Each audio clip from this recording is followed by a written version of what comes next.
throughout the federation. From country to tongue, we need right. I first fell in love with Calypso by listening to Gypsy. Gypsy is a Calypsonian out of Trinidad. When I was a little boy, he was quite an influence. Just listening to him, and I said that's something I would like to do someday. And of course, it have the local influences.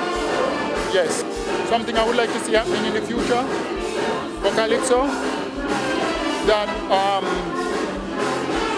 the whole Calypso fraternity just transform. As it is, make it better, make it bigger, make it brighter. My advice to the young people is that the perception that they have towards Calypso, they should take another view at it and be more serious. Of course, in everything you do, there's a balance. It has its negative and its positive.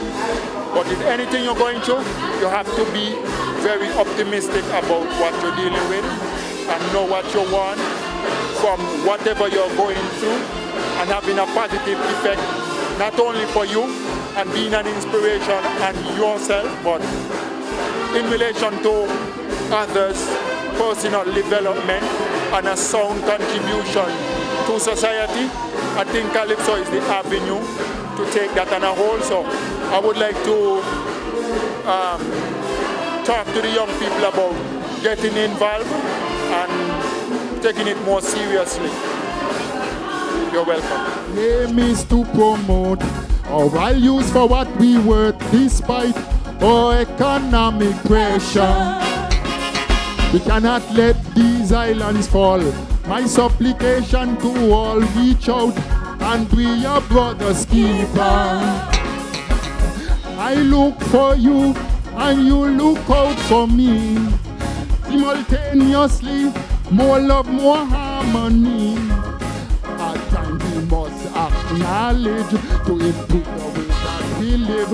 One movement, less frustration. About time we work in unison. Come participate. Yes, we must cultivate. Leaders sit and legislate.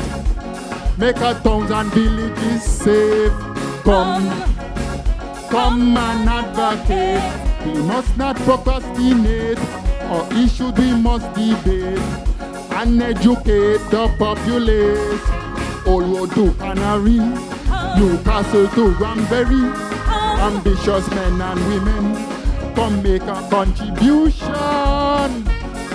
Against a lot we have overcome.